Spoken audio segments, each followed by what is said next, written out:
¿Crees realmente que hay gente que está por compromiso con su actual marido o mujer? Persigue con él porque no puede mantenerse sola. El tema económico también es un factor que influye mucho. El amor de tu vida no lo conoces con 16 años. Puedes estar enamorado de más de una persona. ¿Cómo explicas este fenómeno? ¿Por qué no podrías estar enamorado de dos personas? ¿Por qué tienes que tener dos personas? Entonces, el fenómeno del poliamor entiendo que en qué consiste, que tú estás con dos personas a la vez, ¿no? ¿Y qué haces? Dos planes, entiendo que vas cambiando, ¿no? Para mí, que una relación sea sana, tienes que admirar a la otra persona. ¿Qué dirías tú que es estar enamorado? Ese momento en el que solo piensas hacer planes con esa persona y se te olvida que tienes amigos. ¿Puedes estar enamorado y serle infiel a tu pareja? Sí. ¿La pornografía es sana? Crea expectativas irreales. ¿Qué dirías a esa persona que ahora no ve futuro, que está cerrado? ¿Qué le dirías a una persona que está pasando por esta situación? Volvemos con un nuevo episodio. Hoy venimos a hablar de psicología, en especial de una rama muy concreta, la de las relaciones de pareja. Sois muchos los que me habéis escrito y me habéis pedido de que trajera a alguien especializado en este ámbito, porque al final las relaciones forman parte de nuestra vida, de nuestro bienestar y también de nuestros conflictos del día a día. Vivimos en una época en la que hablar de amor, de sexo y de relaciones parece más fácil que nunca, pero al mismo tiempo surgen muchas dudas, inseguridades y nuevas formas de entender cómo nos vinculamos con otras personas. ¿Por qué cuesta tanto mantener relaciones estables? ¿Cómo influyen las redes sociales en nuestra manera de relacionarnos? ¿Qué papel juega la comunicación, el deseo o la confianza dentro de una pareja? Para hablar de todo esto, de todas estas dudas que tenéis todos, hoy nos acompaña una profesional especializada en sexología y terapia de pareja con quien intentaremos resolver dudas, desmontar mitos y entender mejor cómo funcionan nuestras relaciones, tanto a nivel emocional como íntimo, y entender este mundo que no es fácil a veces de entender. Bienvenida, Lucía, es todo un placer que estés aquí. Muchas gracias. Gracias a ti. ¿Me presento? Sí, como Vale, quieras. yo me llamo Lucía Velasco, soy psicóloga, estoy especializada en terapia de pareja y sexología, haciendo el máster en AMIR, UDIMA, y actualmente estoy trabajando como psicóloga, sobre todo enfocado en parejas, pero también atiendo a personas de forma individual por temas de rupturas, duelos de pareja, etcétera. Has hablado de rupturas, de que atiendes a estas personas. Si quieres ya empezamos a focalizar el episodio con las crisis de parejas actuales, la duración de relaciones de hoy en día y la comunicación y la confianza dentro de una pareja. Yo te quiero ya preguntar de inicio, ¿por qué cuesta tanto mantener relaciones estables actualmente? Bueno, quizás no es que actualmente cueste más, sino que anteriormente, cuando se tenía una relación y veías cosas, las típicas red flags, digámoslo así, no te ibas, sino que aguantabas en la relación. Y por poner un ejemplo, ¿cuántas personas de 50 para arriba o incluso menos están en una relación en la que no son felices? Están aguantando porque es lo que han aprendido. A mí me gusta mucho enfocarme en lo que aprendemos, porque al final somos seres sociales, y si tú has aprendido que tus padres se han separado, tú inconscientemente no vas a conocer lo que es tener una relación estable a lo largo del tiempo. En cambio, si tú has visto que unos padres de verdad se quieren, que hacen cosas juntos, hacen cosas por separado, es más sencillo poder ver ese modelo y que lo puedas llevar a cabo.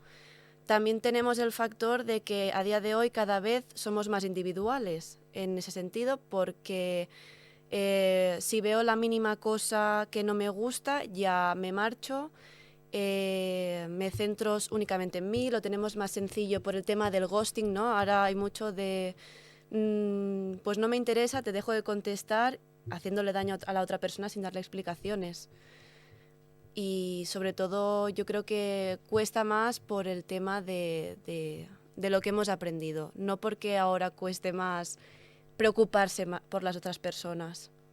O sea, tú focalizas este tema con que cuesta más de entender, ¿no? Y de seguir como era anteriormente, que, bueno, incluso mis abuelos, no sé los tuyos, pero desde los 18 hasta ahora. ¿Tú crees realmente que hay gente que está en una edad de 50 años por compromiso con su actual marido o mujer? Que si hay gente que está por compromiso a día de hoy, sí. Sí, porque me he encontrado personas que me decían que no estaban felices en su matrimonio y les pregunto, ¿y por qué no lo dejas? Dice, porque ya tengo la comodidad, ya llevo muchos años, ya... O también hay temas económicos. Por temas económicos hay muchas relaciones que no se rompen. Mayoritariamente se encuentra que tiene mayor poder adquisitivo el hombre y la mujer sigue con él porque no puede mantenerse sola. No estoy generalizando y que sea así, porque también hay casos inversos. Y a día de hoy, pues bueno, sin hablar en temas de salarios, que es más complicado, pero el tema económico también es un factor que influye mucho. ¿Cuál dirías para ti que es el error más común que cometen las parejas actualmente? No comprenderse, porque puedes hablar las cosas, puedes decir lo que te molesta, no en todas las parejas, porque a veces hay uno de la pareja que le cuesta expresarse y eso lo complica más, ¿no? Pero el hecho de que yo te explique cómo me estoy sintiendo y tú no seas capaz de entender que eso me está molestando, genera mucho conflicto. Y es una de las causas por las que más me vienen a consulta, ¿no? Le estoy diciendo que esto me molesta, pero aún así sigue haciéndolo. Y no sabemos ya cómo gestionarlo. El amor, hemos hablado del amor, bueno, de las relaciones duraderas, ¿no? Del amor romántico. ¿Sigue siendo un modelo válido, tú crees? ¿O genera a veces frustración porque la gente quiere aspirar a tener un amor romántico desde los 16 años y durar toda la vida? ¿O crees que sigue generando esta frustración? Creo que genera frustración, pero porque hay mucha gente que se ha tomado el modelo romántico como el modelo Disney. El modelo de conoces a tu príncipe o tu princesa y vas a estar con esa persona el resto de tu vida y no tienen en cuenta que realmente pues a lo mejor el amor de tu vida no lo conoces con 16 años, lo puedes conocer con 20. Todo esto porque se ha promovido desde siempre la monogamia, las relaciones de dos personas, y realmente si retrocedemos y hablamos qué es realmente la monogamia, es un cónyuge, es decir, lo que sería conocer a alguien, por ejemplo, a los 16 y estar únicamente con esa persona. Entonces, a día de hoy hay muy poca gente que puedas considerar monógama, porque la mayoría tienen una pareja, luego por lo que sea se rompe y quizás tiene otra pareja, entonces ya no sería monógamo. Lo que pasa es que lo hemos asociado a que somos dos personas en la relación. Entonces, este amor romántico lo hemos asociado a ser dos personas. Y quizás si la gente empezara a abrir un poco la mente y a tener en cuenta que se puede tener una relación abierta, una relación de más de dos personas, quizás no generaría tanta frustración. ¿Qué opinión te merece esta gente? Bueno, ahora lo acabas de mencionar, ¿no? El poliamor se dice, las relaciones abiertas, que están enamorados de la persona con la que están, pero deciden entre ellos abrir la relación y seguir conociendo a otra gente. ¿Qué opinión te merece y si crees que es un modelo válido y al final, obviamente si tú lo pactas, entiendo que estás respetando porque lo has pactado, pero si para ti es una falta de respeto o no el tener estas cosas? Es una cosa que se tiene que hablar mucho y muy continuo. No considero que sea una falta de respeto siempre que se respeten unos límites, porque tú puedes decir, vale, abrimos la relación, pero no te puedes enrollar con una amiga mía o con una amiga tuya o con alguien de nuestro círculo. Puede ser en una discoteca, un día de una noche, no puedes tener una relación paralela con esa persona. Yo creo que es un tipo de relación totalmente respetable y que a día de hoy se ha dado a conocer, porque ahora cuando hablas de relación abierta la gente ya más o menos sabe lo que es, pero no conocen todo el trabajo que hay detrás para poder mantenerla. Yo te quiero interrumpir un momento que a mí me parece, por ejemplo, que si tú estás con una persona a la cual quieres, a la cual respetas y a la cual estás cómoda con ella, ¿por qué crees que les surge esta curiosidad de abrimos la relación y si estoy de fiesta, pues sí puedo hacerlo, ¿no? Al final yo creo que el amor se basa en el respeto, ¿no? Uh-huh.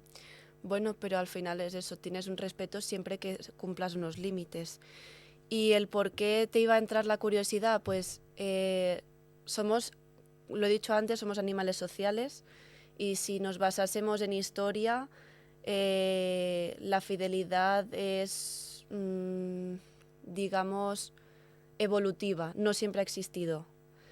Entonces, que tú estés enamorado de una persona es totalmente válido, de una, de dos, de tres, puedes estar enamorado de más de una persona, pero el hecho de que te atraiga sexualmente a otra persona no implica que no haya sentimientos por la primera. Tú puedes querer a alguien y, hablando mal, no sé si puedo decir la palabra, que te ponga cachondo otra persona. Porque al final, una cosa son los sentimientos y otra cosa es lo que, digamos, pide el cuerpo. Has hablado, que me ha parecido así, nunca lo había escuchado, que puedes estar enamorado de más de una persona. ¿Cómo explicas este fenómeno? Bueno, al final el poliamor se basa en eso, ¿no? De que estás enamorado de más de una persona y no hay una forma, no tengo una forma concreta de explicarte por qué pasa ni cómo pasa, pero es algo que quizás en algún momento o en algún punto de tu vida quizás te puede haber pasado, pero como no tienes la conciencia de que eso exista, no lo percibes como algo válido o no lo has percibido como que realmente te ha pasado. También el factor está en que las otras dos personas también sientan algo mutuo para un poliamor, ¿no? Digamos, pero ¿por qué no podrías estar enamorado de dos personas? Bueno, en mi cabeza entra, ¿no? De estar enamorado. Bueno, que si estás. Obviamente no lo relaciono con las amistades, pero si tú estás enamorado de una persona y crees que esa persona es la que te acompaña y está en tu vida, ¿por qué tienes que tener dos personas? Entonces, el fenómeno del poliamor entiendo que en qué consiste, que tú estás con dos personas a la vez, ¿no? ¿Y qué haces? Dos planes con no con las dos personas a la vez, pero entiendo que vas cambiando, ¿no? A ver, si entramos en el poliamor, tenemos que entrar en que hay poliamor jerárquico y no jerárquico. Pues entramos, para la gente que no lo sabe, explica un poco qué es el poliamor y este fenómeno que ha Vale, aparecido. el poliamor jerárquico es, por ejemplo, yo tengo una pareja principal y con ella quizás es con la que hago la mayoría de los planes. O nos vamos a cenar, nos vamos de vacaciones, pero luego también tengo otra relación que a lo mejor es con la que convivo, por decir alguna cosa. Y sobre la más importante es con la que hago los planes, hago todas las cosas, y la otra también es importante, pero como digo es jerárquico. Entonces para mí tiene más prioridad la otra. Y cuando hablamos del poliamor no jerárquico es que puede haber una relación entre las 3, 4 personas que hay implicadas o no, pero no tienen prioridad uno sobre el otro. Ostras. Nunca lo había escuchado lo que significaba realmente. Entonces, tú has tenido, bueno, tú trabajas sobre esto, no eres un profesional sobre esto. ¿Tú has tenido gente que ha experimentado en poliamor? ¿Conoces casos? ¿Podrías explicar algún caso? Bueno, no tengo casos, he escuchado casos de otras personas, pero no he tratado con este tipo de relaciones. Pero cuando acostumbran a venir a consulta, suele ser pues porque no hay una buena comunicación y al final acabas tomando alguna de las cosas que ha hecho la otra persona como una infidelidad o como una falta de respeto, o simplemente porque hay muchos conflictos de has dejado esto por medio, me molesta, me enfado. Bueno, al final, como en otras parejas, no tiene cosas más especiales. Acabas de mencionar la comunicación. La comunicación es uno de los factores que entiendo yo que son los más importantes en toda la vida y especialmente en el mundo del amor y de las parejas. ¿Cómo explicarías tú la comunicación dentro de una relación y si la falta de comunicación es un hecho grave para no seguir adelante con tu pareja? A ver, es un hecho grave no tener comunicación porque ¿cómo sabes lo que la otra persona quiere o le apetece? Por ejemplo, mi pareja me puede decir me apetece ir a ver un partido de fútbol y a mí no me apetece. Si no tengo la confianza y la capacidad de comunicarle, no me apetece, no quiero ir porque me siento presionada o simplemente prefiero quedarme en casa, es una cosa que quizás deberíamos darle más atención. Me has dicho algo más, pero ahora no recuerdo qué más me habías preguntado. Sí, ¿cómo explicas tú el factor de la comunicación dentro de las parejas? Si crees que es un factor importante, si se tiene que tener una comunicación muy continua, si no... Sí, debería ser continua. Es un factor que es importante y que deberían tener más en cuenta, porque es sobre todo el origen de los conflictos, la mayoría de veces, esta falta de comunicación. O falta de comunicación o mala comunicación. Porque una cosa es que yo no te diga lo que me molesta y otra cosa es que te lo diga mal. Que te lo diga chillando, faltándote al respeto. Cosas que al final la otra persona no puede tolerar. Mucha gente lo tolera y no debería ser así. ¿Cuándo para ti dices o son los factores que hacen que una relación sea sana? ¿Qué es una relación sana? Para mí, que una relación sea sana, tienes que admirar a la otra persona. Porque ibas a estar con una persona que no dices, estoy orgulloso de lo que estás haciendo, de lo que has conseguido, de lo que te estás esforzando. Una persona tienes que sentir que puedes confiar en ella, que puedes ser realmente tú mismo, que, digamos,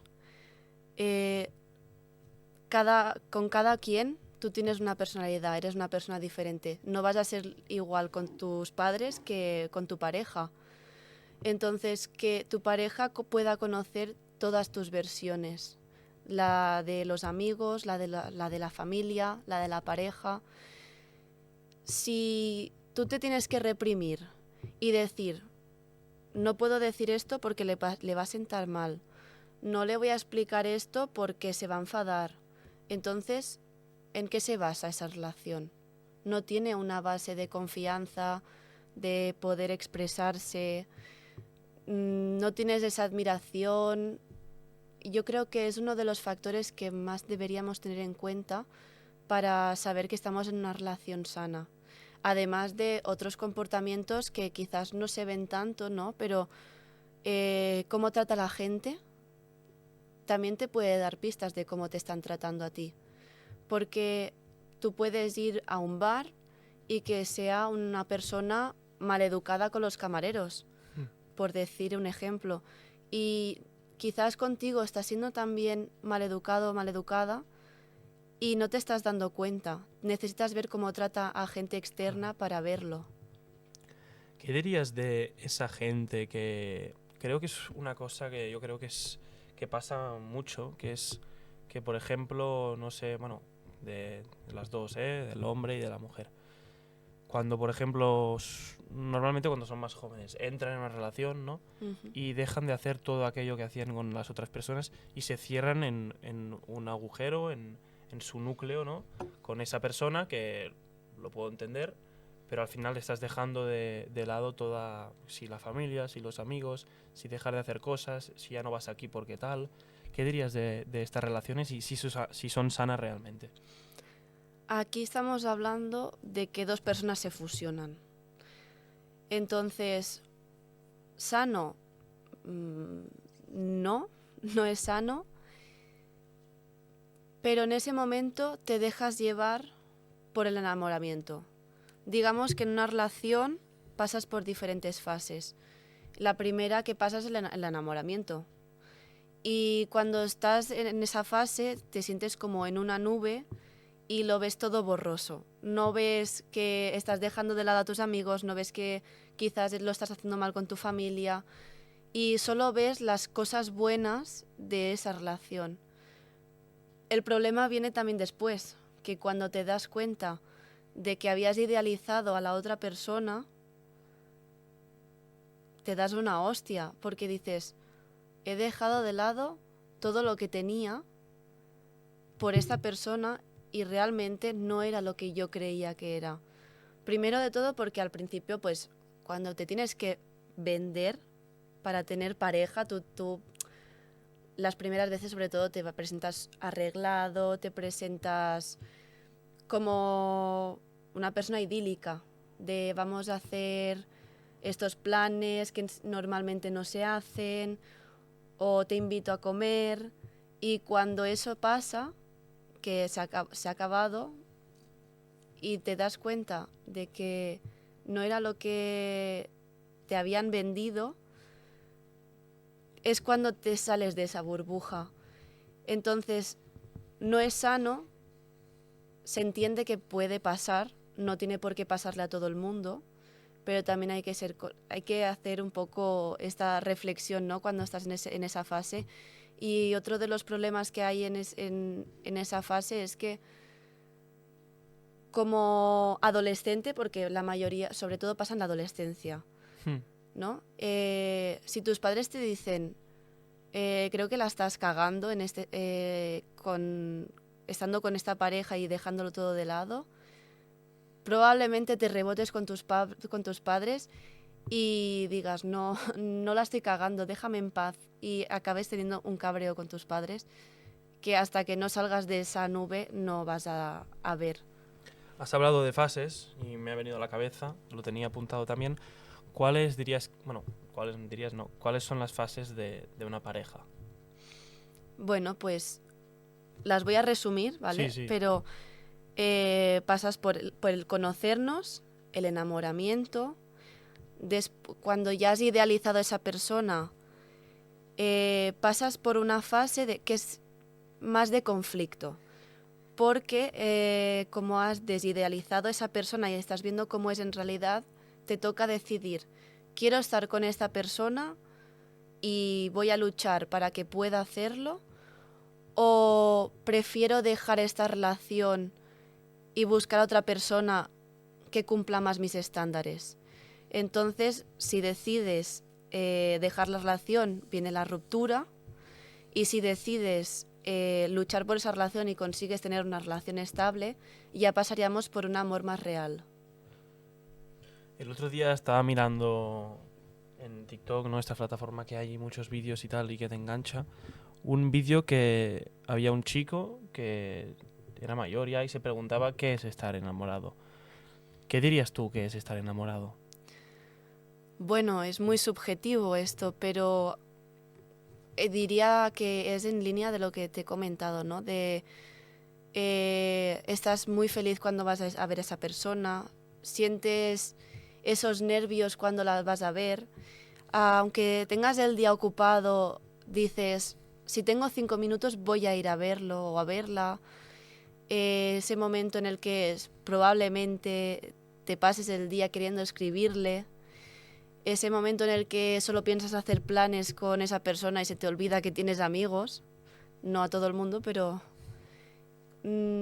para mí estar enamorado es ver lo mejor de la otra persona y sentir esos nervios, y quizás en muchas ocasiones también hay más celos, porque quizás tienes más miedo a perderlo, porque lo tienes tan idealizado que piensas que si lo pierdes todo. ¿Se puede estar enamorado y serle infiel a tu pareja? Sí, se puede. Pero luego también vienen si tienes el sentimiento de culpa o no. Porque si nos remontamos a, bueno, creo que lo he comentado antes, el tema de la evolución. Anteriormente se buscaba tener pareja, anteriormente me refiero a épocas más prehistóricas y los animales también, ¿no? Se buscaba tener pareja y una estabilidad por parte de la mujer en ese momento. Buscar tener pareja para tener criaturas y que tengan estabilidad, tener un padre y una madre.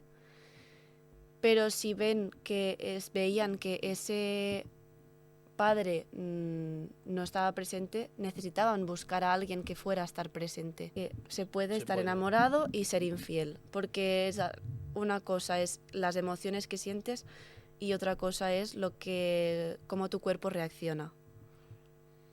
Vale. una pregunta que tenía aquí apuntada y creo que es algo bastante general y que la gente dice mucho. Normalmente, ¿no? Al principio, ¿tú crees que el hombre lo da todo? Para mí, tanto el hombre como la mujer lo dan todo al principio, sobre todo. Y luego seguramente también. Me refiero a que el hombre siempre como que tiene que trabajar más para conquistar a esa persona o es mutuo. Depende del caso. No diría que es una cosa exclusiva de hombres ni una cosa exclusiva de mujeres, porque si fuera en una pareja homosexual de dos mujeres, entonces, ¿quién pone más el empeño? Es una cosa que también va en la personalidad de cada uno. Te quería preguntar si tú crees que dentro de una relación todo se puede trabajar o hay una cosa que al final tienes que poner punto y fin porque no se puede trabajar más. Hay momentos en los que quizás hay que poner un punto y final. Por mucho que quieras a la otra persona, si ha hecho cosas que te han dolido y no puedes perdonarlo, y ya no es solo querer perdonarlo, si no puedes, quizás es mejor poner ese punto y final.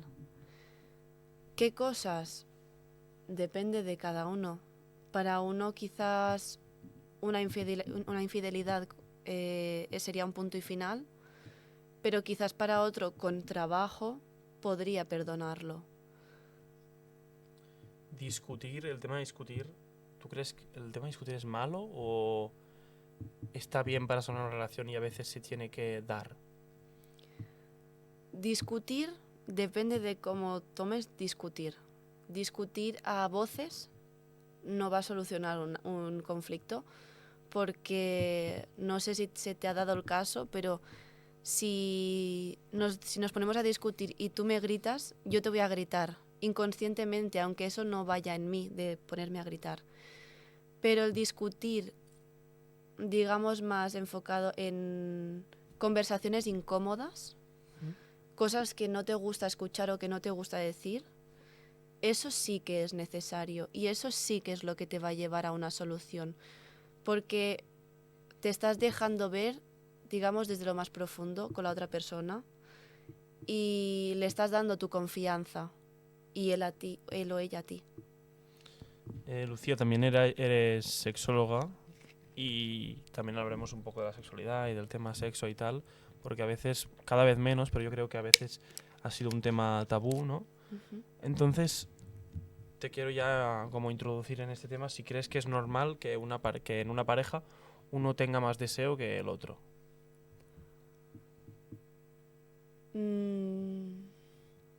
Normal, no hay nada normal.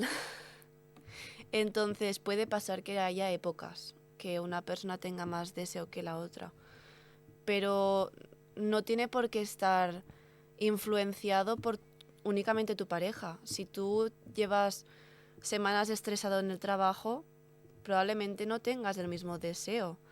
Si te ha pasado algo grave como que ha fallecido un familiar, probablemente no vas a tener el mismo deseo que la otra persona. Entonces creo que siempre nos martirizamos con que no tengo el mismo deseo que mi pareja y es mi culpa. Pero quizás no es algo que, no es algo que tú has decidido. Entonces, sí, es normal que a veces no tengas el mismo deseo que tu pareja. ¿Y crees que esto depende o influye, por ejemplo, si la persona está más enamorada o no tiene nada que ver el tema sexo con el tema amor?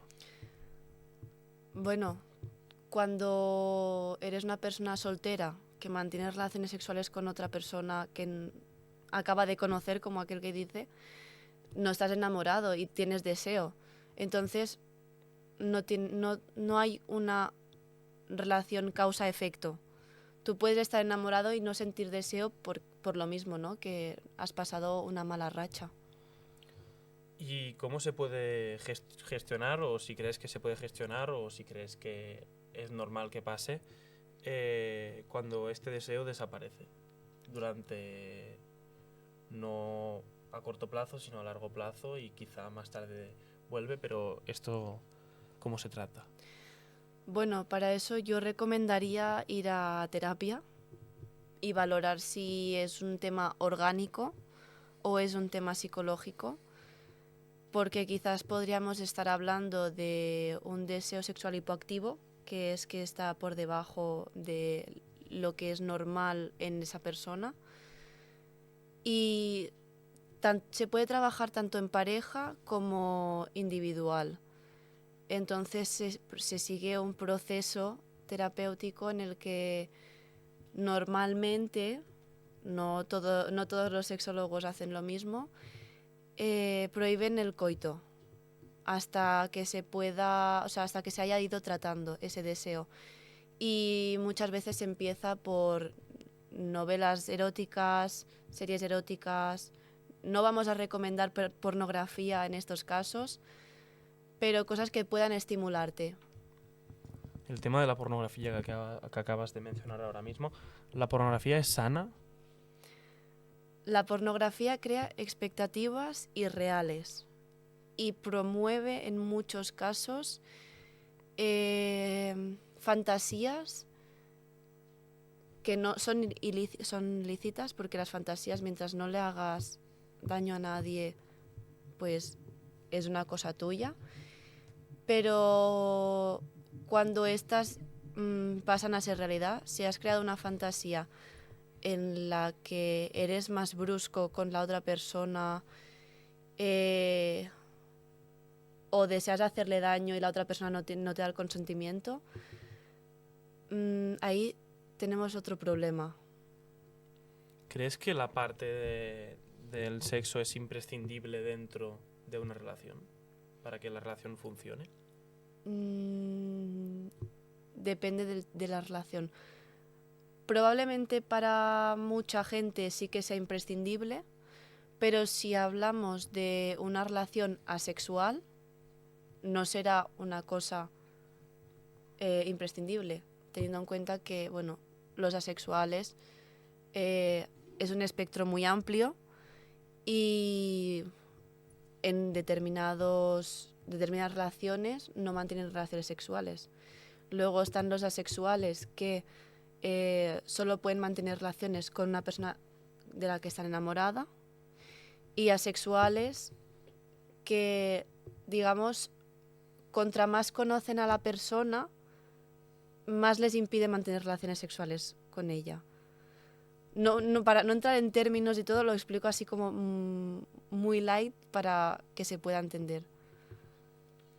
Tú consultas esto y tratas esto con personas, ¿no? Y yo te quería preguntar cuál es el problema más frecuente que te llegan a consulta cuando tú tienes clientes.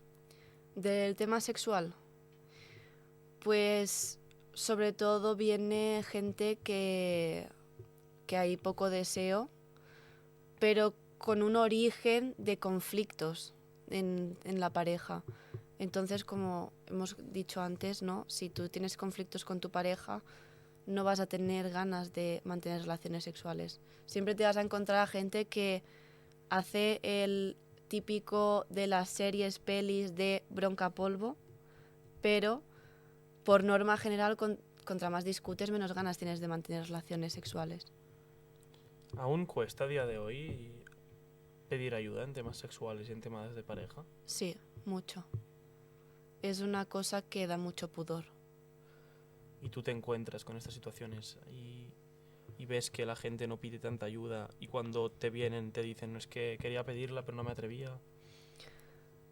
Sí, y sobre todo cuando trabajas en pueblos pequeños o ciudades pequeñas, cuesta más, porque no tienen en cuenta es confidencial, no se lo puede explicar a nadie. Y hay gente que se piensa que estamos aquí para juzgarlos o para reírnos de los problemas que pueden tener sexualmente hablando, y al final estamos aquí para intentar darles las herramientas para que pueda ser lo mejor posible. ¿Quién suele acudir más a terapia? ¿Hombres, mujeres, ambos? Ambos, porque al final cada uno tiene o disfunción sexual eréctil o trastornos de excitación o temas de deseo sexual hipoactivo. También, bueno, es que al final es general, no es una cosa más exclusiva de unos o de otros. Acabas de mencionar 3 casos que no tengo ni idea de qué son. ¿Podrías mencionar 2 o 3 de los que acabas de mencionar y explicar qué es, por ejemplo, no sé si recuerdo mal, no sé qué has dicho, acabas de mencionar deseo ¿Hipoactivo? hipoactivo, los que acabas de mencionar, ¿los puedes explicar?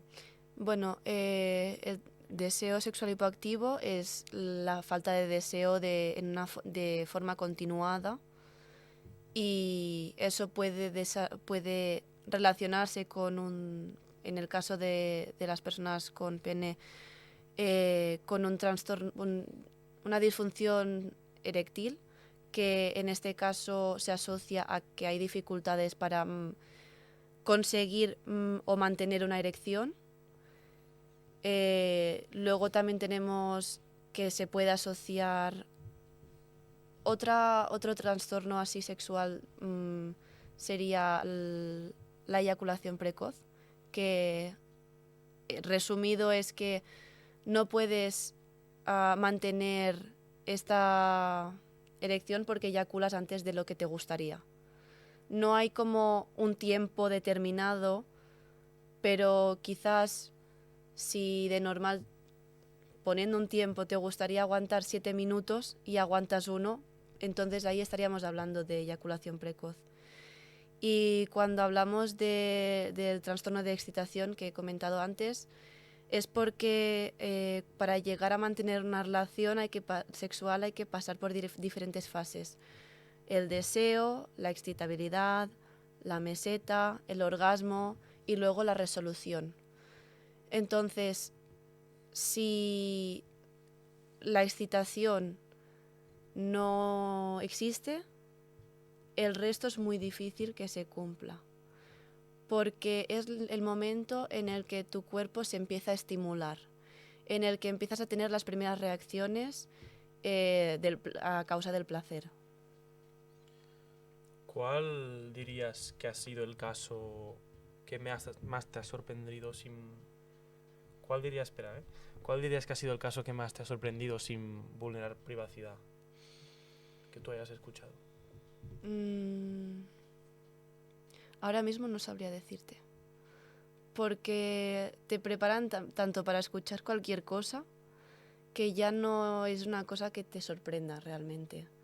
Al final, como cada persona es un mundo, te puedes encontrar desde gente con fetiches que a mucha gente le puede parecer extraño y realmente es algo individual, no es una cosa. Así que no sabría decirte algo específico que me haya sorprendido. Vamos a un tema que ha causado mucho debate y tal, que es la sexualidad en los jóvenes y todo este mundo que cada año va progresando y van introduciendo más a los jóvenes, y hay gente que lo te critica y hay gente que lo apoya. ¿Crees que está fallando la educación sexual o crees que está yendo a mejor? Creo que se podría mejorar. Creo que, bueno, cuando tenemos criaturas pequeñas, muchas veces no les dices el nombre propio de los genitales, hablando ya desde pequeños, ¿eh?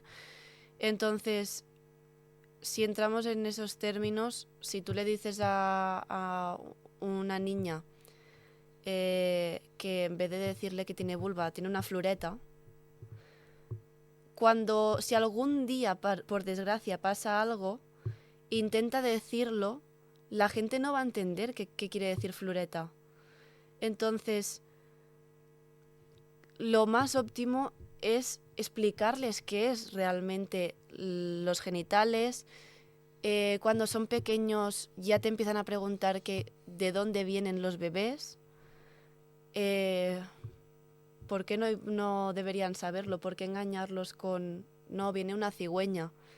¿Hasta cuándo tienes que engañarlos? No es una cosa que que sea lo más apropiado, porque al final cada vez, también asociado a la pornografía, se empieza a ver pornografía con menor edad. Entonces luego cuando ves eso dices, ¿qué me han estado diciendo todo este tiempo? Y también creo que es importante decirles, esto no te lo puede hacer nadie te puede tocar, por ejemplo, a un niño de 5 años no le pueden tocar el culo a un adulto, no le pueden hacer determinadas cosas. Entonces es una forma de educar, y no hablar sobre el tema también es una forma de educar, pero le estás diciendo que es un tema tabú. Entonces, el día de mañana, cuando sea adolescente y tenga alguna pregunta, no sabrá a quién recurrir.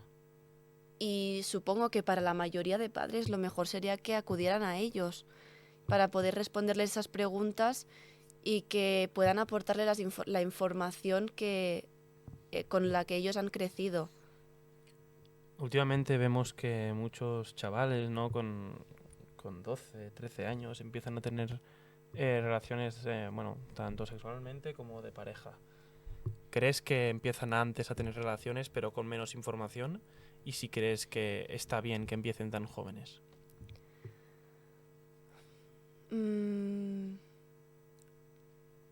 Creo que lo óptimo es empezar a mantener relaciones sexuales cuando estás suficientemente informado.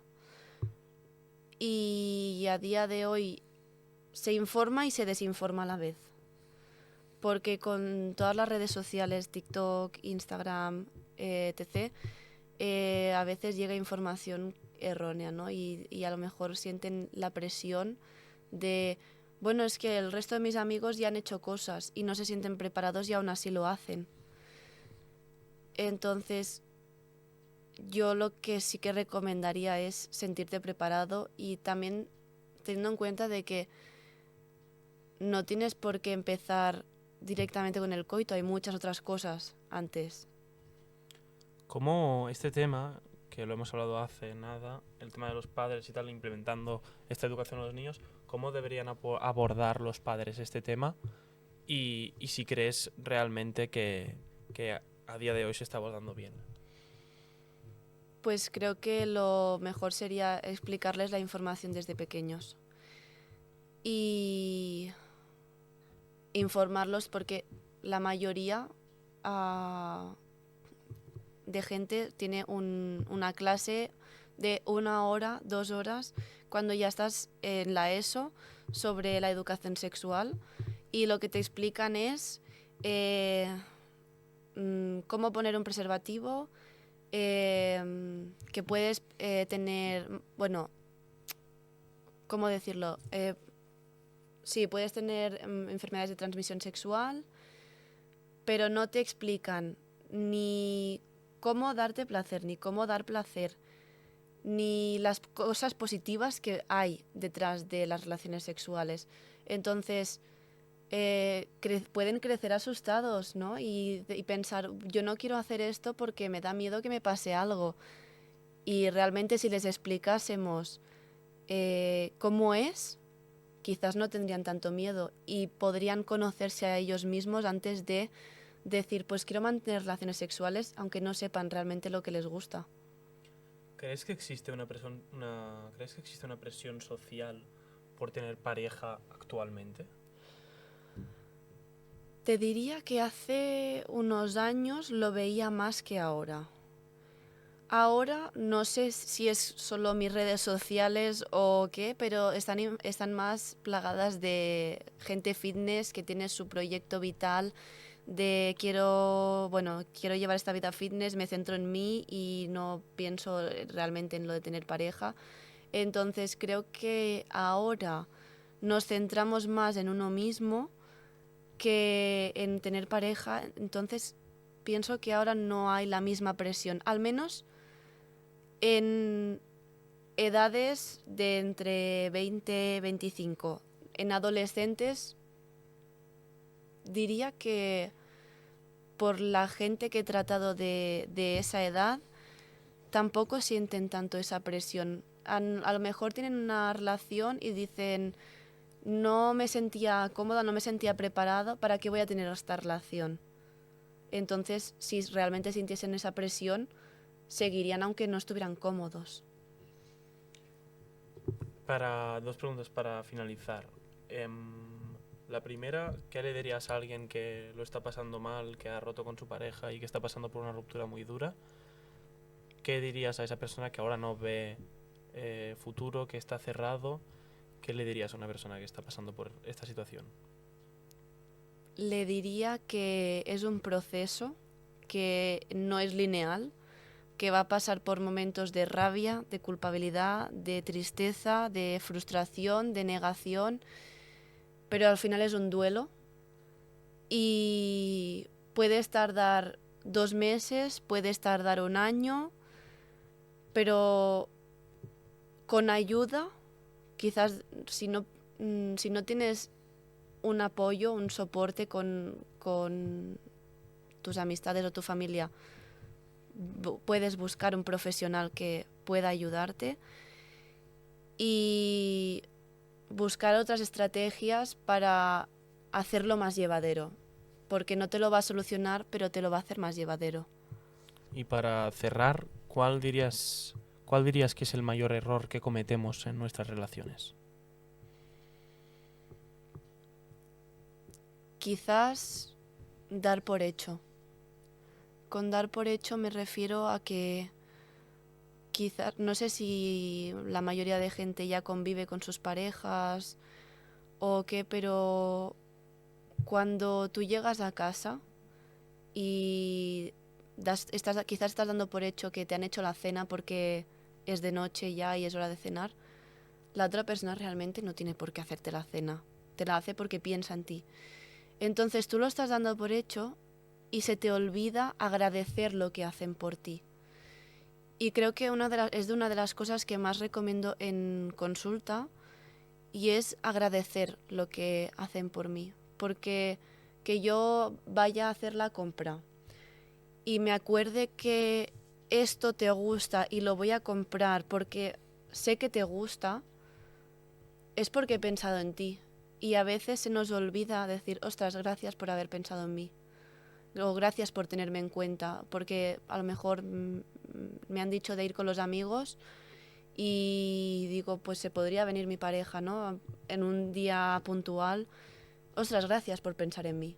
No se nos olvida a veces agradecer. Lucía, muchísimas gracias por venir, por explicar un poco este tema y este mundo, ¿no? Que la gente a veces le da miedo preguntar y que con estos podcasts le va bien pues aprender y conocer nuevas cosas.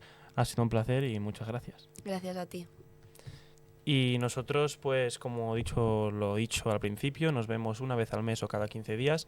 Las cosas van a cambiar un poco, pero vamos a seguir estando activos y con personas muy interesantes y desviándonos un poco de los temas anteriores y trayendo gente nueva y experiencias nuevas. Así que muchas gracias a todos por ver.